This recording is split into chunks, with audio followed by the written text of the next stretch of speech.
He lost the duel and won the most beautiful wife he never expected. Logan Price believed he had mastered the art of winning. He was mistaken. Within 15 minutes, he would be sprawled in the dust with a bullet tearing through his shoulder, compelled into a marriage that would upend everything he thought he knew about loyalty, courage, and the woman destined to become his redemption. The rising sun stretched long beams across the deserted avenue as Logan adjusted his gun belt one last time. His standing as the quickest shot across 3 territories had never been in doubt, but today felt different. Something in Elias Crow's cold smirk hinted this duel held consequences far greater than a dispute over pride. Spectators gathered around the town's main thoroughfare, their murmurs blending into a low, restless hum. Logan recognized most faces, townsfolk who had seen him settle quarrels time after time, always walking away the victor. His resolve held steady as he stepped into the center of the street, his boots kicking up faint clouds of grit. Elias stood 20 paces off, his dark coat immaculate despite the blazing heat. The man's sharp gaze held a ruthless glint that made Logan's jaw clench. This wasn't about a poker hand anymore, though that's how it began. 3 nights back, Logan had accused Elias of rigging the game, and words had escalated into this formal standoff. "You sure you want to see this through, Price?" Elias called, his voice carrying across the tense square. "A man's pride can destroy him." Logan's fingers hovered near his revolver. "My pride's still whole. Question is whether yours will hold after this." The mediator, old Samuel Hark, stepped between them with palms raised, his lined face etched with worry as he glanced at both men. "Gentlemen, this is your last chance to end this without drawing blood. Logan, Elias, are you sure?" Both gave curt nods, eyes locked with seething hatred. "So be it." Samuel moved aside, pulling his brass watch from his pocket. "Walk 10 steps, turn, and fire on my count. May the Lord spare you both." Logan turned his back on Elias, counting each step with care. 1, 2, 3. His heartbeat steady and strong. 4, 5, 6. The crowd had gone completely still. 7, 8, 9. He had done this countless times before. 10. Logan spun, his hand flying to his weapon with trained speed. But something was wrong. Elias had turned early, his gun already leveled. The truth struck Logan an instant before the bullet ripped through his shoulder, twisting him to the ground. Pain erupted through his body as he hit the dirt. His pistol lay inches beyond his grasp. Gasps rose from the crowd, but through the ringing in his ears, he heard running footsteps approaching. Not heavy boots, but lighter steps, swift and urgent. A woman dropped beside him, her dark hair spilling around her face as she pressed fabric to his wound. Her touch was gentle yet firm, working to stem the bleeding. Logan tried to focus on her features, but pain and shock blurred them. "Don't move," she murmured, her voice carrying a soft accent he couldn't place. "We need to stop the bleeding before you sit up." Through the haze, Logan heard Elias's triumphant voice. "According to the terms Logan Price, you've lost more than this duel. You've lost your right to chart your own course." The woman's hands paused, and Logan felt her tense. Whatever Elias meant, she understood far better than he did. Fear mingled with pain as Logan realized this duel had been about far more than pride. It had been a trap. Elias's boots crunched over the gravel as he advanced, his pistol still smoking. The woman continued her work, though her breath quickened. Logan felt her tension as she braced for what came next. "Maribel Cross," Elias called, his tone rich with satisfaction. "Step aside. You've done enough." She didn't move, her fingers pressed harder against the cloth on Logan's shoulder, her jaw set in defiance. "He'll die if I stop now." "That's no longer your concern." Elias holstered his weapon, clasping his hands behind his back. "Per our agreement, you belong to him now. Let him mind his own wounds." Logan's mind spun. "Agreement?" He forced out a rough whisper. What agreement? Maribel's eyes met his for the first time, a storm of resignation and defiance flickering in their depths. The one making you my husband. The word struck Logan harder than the bullet itself. He struggled to rise, ignoring the sharp flare of pain. What are you saying? Elias laughed, the sound cold and precise. The terms were clear, Price. Lose the duel and you marry the woman I name. You accepted those stakes 3 nights ago before witnesses. Logan's memory clawed through the fog, back to the card game, the accusations, the heated words. Elias had proposed the duel, and Logan, blinded by anger and confidence, hadn't listened to the fine print. He recalled agreeing to the stakes, but not these stakes. I never agreed to marriage, Logan growled through clenched teeth. Samuel Hark was there, Elias shot back, nodding toward the older man who lingered at the edge of the crowd, his face drawn with worry. Tell him what you heard, Samuel. Samuel shuffled forward reluctantly, his fingers shaking. Logan, you did agree to his wager. You said you'd risk anything to prove you weren't a cheat. Elias declared if you lost, you'd wed whichever woman he named. You sealed it with a shake. The memory slammed into Logan's mind. He'd been fueled by whiskey and fury, so sure Elias was bluffing, so convinced of his own skill. That handshake had felt meaningless then, just empty talk from a man who'd never lived to claim his winnings. Maribel steadied him as he sat up, a touch unexpectedly gentle for someone who had just been bound to a stranger. Logan studied her features as she worked, noting the proud lift of her chin despite the impossible situation. She carried beauty that didn't clamor for attention, but quietly commanded respect. And if I refuse? Logan asked, though he already knew the answer from the way Elias's grin deepened.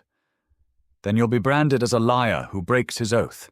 Your reputation, what's left of it after losing here, will be in ruins. No man will hire you, trade with you, or trust you again.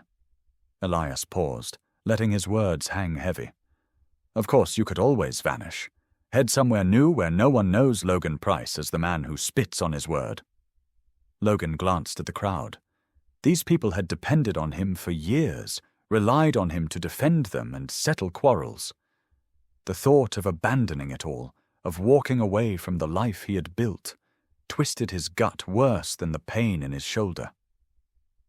Maribel rose, wiping blood from her hands onto her skirt. Her voice, calm but sharp, cut through the silence. Seems you've got a choice to make, Logan Price. Keep your word to a man you despise, or prove him right about your character. Logan felt dread coiling tighter inside him. He had been boxed into a corner with no escape. His shoulder throbbed with each beat of his heart, but the physical agony was nothing compared to the trap snapping shut around him. Faces in the crowd revealed a mix of pity and intrigue, waiting to see how their former champion would handle his downfall. Many owed him favors, some even their lives, but none could save him from the weight of his pride. I need time to think, Logan muttered, forcing himself upright with Maribel's reluctant support. Elias flipped open his polished pocket watch with deliberate flair. You've got until sundown. 6 hours to decide whether you're a man of honor or just another coward who runs from hardship. Logan burned to wipe the smug grin from Elias's face, but his useless arm dangled helplessly at his side. The townsfolk slowly scattered, their whispers spreading like fire on dry grass. By nightfall, every ear within 50 miles would know of Logan Price's disgrace. Maribel bundled the blood-soaked cloth she had used, her movements quick and controlled. She hadn't spoken since her cutting remark, but Logan felt her gaze lingering, sharp and unreadable. You don't have to be part of this, Logan said quietly, hoping the stragglers nearby wouldn't catch it. Whatever deal binds you to Elias can't truly hold. She turned to face him at last, and Logan saw something unexpected in her eyes. Pity? You think I came here by choice? The word struck him like a fist. He had been so absorbed in his own ruin, he hadn't thought about what this bargain meant for her. What does he hold over you? Maribel's eyes flicked to the crowd before she leaned closer. A trace of lavender and the earthy scent of herbs clung to her. My kin have been camped outside town these 2 weeks. Elias owns the land, and he's threatened to jail us all for trespass if I refuse him. Logan's jaw tightened. An entire settlement used as leverage to bend one woman's will. How many? 37 souls. Families, children, and elders who can't travel much farther. Her tone stayed steady, but Logan caught the tremor beneath it. Winter's close, and this is the only ground for miles with enough water and shelter. The full scope of Elias's scheming became undeniable. He had engineered everything, from the card game to the duel, leaving both Logan and Maribel trapped with no way to refuse. Logan wondered how long Elias had been plotting, how many steps ahead he had moved his pieces. "Why you?" Logan asked. "Why single you out for this deal?" Maribel's expression darkened, and for an instant a flash of raw defiance flickered in her eyes. "Because he knows it cuts me deepest. My kin cherish freedom above all else, and marriage to a stranger betrays everything we stand for." Logan studied her profile, noting the proud lift of her chin and the way she carried herself despite her chains. There was a strength in her that reminded him of untamed stallions he had once tried to break, creatures fierce and beautiful that would rather die than yield. "There has to be another way," Logan muttered, though even as the words left his mouth, they rang hollow. "If there was, don't you think I'd have found it?" Maribel started toward the town's edge, where smoke curled faintly on the horizon. 6 hours, Logan Price. Choose between saving your name or proving some things matter more than pride. Logan watched her go, his thoughts spinning in endless circles, finding no outcome that didn't spell ruin for someone. As the sun climbed higher and the dust shimmered in the heat, he realized Elias had given him a choice that was no choice at all. Yet something in Maribel's parting words made him suspect she was testing more than his willingness to honor a reckless wager.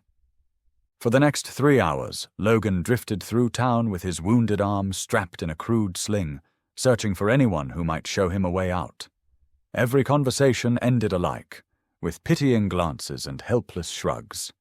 Elias Crow owned too much of the land around them, held too many alliances, and wielded too much sway for anyone to defy him.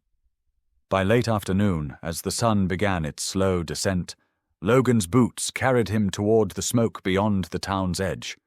His curiosity about Maribel and her people now outweighed his pride, and something told him he needed to see exactly what he was about to bind himself to. The caravan camp lay in a natural hollow ringed with tall cottonwoods, their painted wagons drawn into a protective circle around glowing cook fires.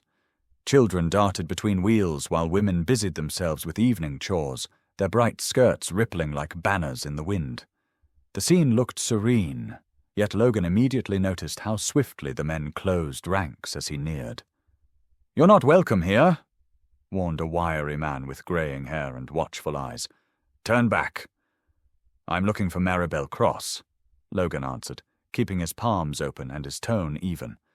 "We need to discuss what happens at sundown." The man's face hardened. "You mean what you intend to do to her? She already told us about Elias's bargain." Logan heard the restrained fury in his voice and saw the same anger mirrored in the faces now gathering. These people knew their survival hinged on his decision, and they clearly held him accountable for putting her in this snare. "I didn't know until today," Logan said firmly. "If there's another way, I'll hear it." "The only other way leaves our children freezing in the snow," an older woman cut in bitterly. "Elias made that clear when he visited yesterday." Logan felt the press of their glares, realizing they saw him as no different from any other man ready to exploit their weakness. "What exactly did he tell you?" "That Logan Price would come to collect his prize," the gray-haired man said coldly. "That our Maribel would be forced to play wife to a stranger, or we'd all pay for her refusal." Once more the cruelty of Elias's scheme struck Logan, reducing a woman to nothing more than a trophy, a punishment dressed as reward. "Where is she?" "Why should we tell you?" snapped the older woman, stepping closer, her eyes ablaze with protectiveness. "So you can take what you think you've earned?" Before Logan could answer, a voice cut through the tension. "Because he's already here, Grandmother Carr, and hiding won't change what's coming." Logan turned to see Maribel emerging from behind a wagon. But she looked changed. The plain dress from town was gone, replaced by a sweeping skirt of deep violet and a white blouse that framed the elegant line of her throat. Her dark hair tumbled free across her shoulders, soft yet wild, like she had stepped out of another world, and Logan found himself staring longer than was proper. "You came to see what you're getting yourself into," she said, her tone unreadable, "or to tell me you've decided to run after all." "I came to understand why Elias chose you," Logan replied truthfully, "and why he thinks forcing us together will get him whatever he's really after." Maribel's brows rose slightly, as if she hadn't expected such bluntness. "That's a dangerous question, Logan Price. The answer might change the way you see everything." The way she said it sent a chill through him, hinting there were layers to this scheme he hadn't yet begun to grasp. As the sun slid lower toward the horizon, Logan realized Elias's trap might be even more intricate than he'd imagined. Maribel motioned for him to follow her out of her people's view, leading him toward a stand of trees at the camp's edge. The amber light filtered through the leaves, throwing shifting shadows across her face as she turned to meet him. "Elias Crow was my sister's husband," she said without preamble, her voice steady but icy. "Rosa died giving birth to his child 3 years ago. The baby lived only 2 days. Logan felt pieces of a darker puzzle falling into place. "He blames you for their deaths. He blames me for surviving when she didn't." Maribel's fingers traced the rough bark of a nearby trunk, her gaze far away. "Rosa and I were twins, born minutes apart. She was the gentle one, always dreaming of a quiet life with a proper husband. I was the wild one who refused to be broken." The family resemblance must have been striking, Logan thought. Elias's obsession with forcing Maribel into marriage suddenly made twisted sense. He wanted to replace what he lost and punish what he couldn't possess. Maribel's eyes flared with old anger. He courted Rosa for months, but his eyes were always on me. Even at their wedding, even when she was heavy with his child, he would watch me across the room. Rosa knew, but she pretended not to. Logan's stomach churned at Elias's perverse fixation. This whole ordeal wasn't about business or land, but revenge and ownership. "Why didn't you leave after she died? Why stay where he could reach you?" "Because Rosa made me promise to tend her grave. Because these people became my family when she was gone. Because running would mean letting him win." Her voice cracked slightly at the last words, revealing the pain beneath her strength. Logan stepped closer, surprised by the urge to comfort her. What if we both refused? What if we just said no and took the consequences? Then my people would be scattered to the winter winds and you'd lose everything you've built. Elias would see to that. She looked up at him, tears shimmering though she held them back. "But there's more. Something Rosa told me before she died." Logan waited, sensing that whatever came next would change everything. "She said Elias had planned to erase her husband's debts by marrying me off to one of his associates, a man from the East who wanted a wife but didn't care about her past or her consent." Maribel's voice dropped to a whisper. "Rosa died before he could arrange it, but now he's found another way to control me." The full depth of Elias's long game snapped into focus. This wasn't just revenge or replacing a lost love. It was power, control, and using people as pawns in a game only he understood. The associate. Logan said, his stomach knotting. He's still waiting for a bride, isn't he? Maribel nodded grimly. If this marriage to you falls through, if you refuse or run, Elias has already promised me to him. His name is Victor Kane. He owns mining operations in Colorado. Rosa met him once and said he made her skin crawl. Logan finally understood why Maribel had seemed to test him earlier. She wasn't simply facing marriage to a stranger. She was choosing between Logan Price, who at least had some shred of honor, and Victor Kane, who apparently had none. How long before Elias expects an answer? Logan asked, though he could see the sun dipping lower. Sunset, Maribel said softly. We have about an hour to decide whether we're going to save each other or let him destroy us both. Logan looked into her eyes and saw something that made his pulse quicken, hope mixed with resolve, as though she'd already decided he might be worth saving. Logan stared back, seeing his own trapped reflection in her dark gaze. The choice had never truly been a choice at all, only an illusion of freedom Elias had crafted to make the inevitable feel like a decision. We'll do it, Logan said, his voice rougher than intended. But I want one thing clear. This marriage, forced or not, means I'll protect you from Victor Kane and anyone else who thinks they can use you as a bargaining chip. Something softened in Maribel's expression, a quiet shift that made Logan's chest tighten unexpectedly. Why would you promise that to a stranger? Because you're not a stranger anymore, Logan murmured, stepping closer, drawn by the lavender scent in her hair and the way the fading light caught the gold in her eyes. And because I've seen what happens to people when no one stands up for them. Before Maribel could answer, the sound of pounding hooves broke across the camp. Logan turned to see Elias riding in with 3 men, all dressed in black coats that looked foreign against the rugged frontier backdrop. Time's up, Elias called as he dismounted, his smug smile making Logan's jaw tighten. I've brought Judge Ellison and 2 witnesses to make this official and binding. Wouldn't want anyone questioning the legitimacy afterward. Judge Ellison, a narrow man with jittery eyes, clutched a weathered book to his chest. Logan knew him, a man hopelessly indebted to Elias. Another piece shoved across the board in a much larger game. Logan Price, Elias continued, voice carrying sharp across the clearing. Have you decided to keep your word, or should I send word to Victor Kane that his bride will be arriving ahead of schedule? Logan felt Maribel's hand slip into his, her fingers cool but steady. The touch was an anchor amid the storm of coercion. We'll marry, Logan said loudly enough for all to hear. But my terms must be clear. Her people get safe passage to winter grounds of their choice, and Kane is told she's no longer available.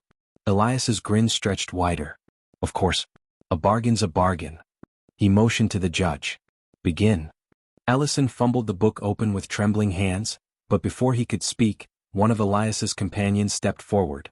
Logan recognized him instantly, Harvey Sloan, a notorious land speculator with a cutthroat reputation. Actually, Sloan said smoothly, unfolding a document, there's another matter. Logan Price, you're 3 months behind on the mortgage for your ranch. The bank has authorized foreclosure. Logan's blood froze. His ranch had struggled, yes, but he'd already made private arrangements. That's a lie. I had an agreement with the last bank president, who, Sloan interrupted, sold your note to a private investor last week. That investor is demanding immediate repayment. Logan didn't need to ask who the investor was. Elias's look of feigned surprise answered it clearly. Don't worry, Elias added with mock sympathy. As a wedding gift, I'll wipe the debt clean. Consider it my blessing on your new union. The final piece of the snare clicked shut. Logan would wed Maribel not only to keep his word, but because refusal meant financial ruin. Reputation could be surrendered, everything else could not. Maribel squeezed his hand harder, her eyes showing she understood Elias had just cut off every escape. Shall we begin? Judge Ellison whispered.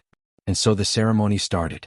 Logan realized Elias hadn't just forced a marriage, he'd engineered dependency. Their survival would forever hinge on his favor. Ellison's voice quavered as he read from the book, words echoing strangely in the twilight. Logan found himself focusing not on the binding vows, but on Maribel's quiet strength. Around them, her people formed a protective circle, their faces carrying sorrow but also fierce hope. "Do you, Logan Price, take this woman as your lawful wife?" Ellison asked, sweat shining on his brow.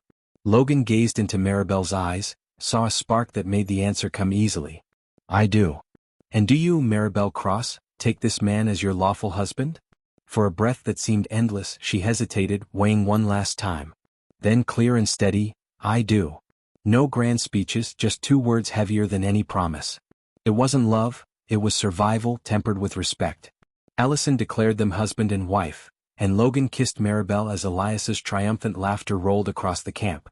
"Congratulations," Elias said with exaggerated warmth. "Now, about your living arrangements." Maribel stiffened beside Logan. "What do you mean?" "Well, you can't stay with her people," Elias sneered, gesturing toward the caravan. "And your ranch isn't suited for a lady of Maribel's standing. I've secured a house in town where you'll live together." Logan's suspicion flared instantly. "We'll arrange our own home." Sloane stepped forward again, producing another paper. "I'm afraid not. The debt forgiveness requires residence in town, where your financial dealings can be monitored, for your safety." Logan knew then, the house would be a cage, comfortable but confining, always under Elias's watch. "And my people?" Maribel demanded, her voice taut. Elias's smile grew sharper. "They may winter on my land, so long as they accept that leaving without permission would be theft. Food, firewood, water, it all comes at a cost." The scale of Elias's design became unmistakable. He hadn't trapped only Logan and Maribel, he'd ensnared her whole community, making them leverage against rebellion. Anyone aiding escape would endanger families. "You've planned everything," Logan muttered, his voice edged with fury. "I've learned to be thorough," Elias answered. "Sloane will escort you to your new home tonight. Your ranch belongings will be moved tomorrow." As they prepared to depart, an elder woman, Matriarch Anna, stepped from the circle. She pressed something small and solid into Maribel's palm, whispering words in a tongue Logan did not know. Maribel's eyes widened slightly, and she gave a small nod before slipping the object deeper into her skirt. The carriage ride to town passed in tense silence, with Harvey Sloane seated across from them, his watchful gaze never wavering. Logan could feel Maribel's shoulder resting against his, steady and warm, and he couldn't help but wonder what the elder woman had given her. When they arrived at the house, a respectable yet imposing structure near the town square, Harvey handed Logan a set of keys with smug satisfaction. "Welcome to your new life," he said before disappearing into the shadows. Logan and Maribel stood together on the porch, married strangers staring at an uncertain future. The house loomed before them, equal parts elegant and threatening. "So," Logan asked quietly, "what now?" Maribel withdrew the hidden item from her skirt and lifted it into the moonlight. It was a brass key worn smooth with age. For the first time since he'd met her, she smiled. "Now," she whispered, "we discover what Elias doesn't know about the gift he forced upon us." The key led them to a concealed compartment behind the kitchen hearth, exactly where Matriarch Anna had said it would be. Maribel's hands shook as she retrieved a thick leather folio, her eyes racing across the pages with growing astonishment. How could she have known this was here? Logan asked, leaning in to scan the legal documents and letters. "Because this was Rosa's home," Maribel murmured. "Before she married Elias, she lived here with our grandmother." The old woman never forgot where Rosa hid her most valuable things. By lamplight, Logan's pulse quickened as he read the evidence. Bank ledgers exposing Elias's false loans, correspondence with Victor Kane about an illegal mining venture, and most damning, Rosa's own written testimony detailing his threats and cruelty. "This is enough to destroy him," Logan breathed. "These papers prove every crooked deal he's ever made." Maribel pulled one final relic from the compartment, a weathered journal tied with ribbon. Rosa wrote it all down. Every threat, every scheme, every life he ruined. She was building a case against him. Logan finally understood the promise Maribel had made at her sister's grave. It wasn't about eternal mourning, but about finishing the fight Rosa had begun. "We take this to the marshal tomorrow," Logan said firmly. "Elias's tyranny ends now." But Maribel shook her head, her eyes sparkling with mischief. "No. We'll do something Rosa would have adored, we'll outplay him at his own game." The next morning Logan and Maribel strode hand in hand into Elias's office, where he sat behind his ornate desk, surveying his empire. His smug expression faltered at their calm confidence. You seem far too cheerful for newlyweds trapped under my thumb, he remarked. Funny thing about marriage, Logan replied, settling into a chair. It makes you realize what matters. Maribel and I are content with our arrangement. Elias's eyes narrowed. What do you want? Maribel placed Rosa's journal on his desk, the handwriting unmistakable. We want Logan's ranch returned in full. We want safe passage and land rights for my people.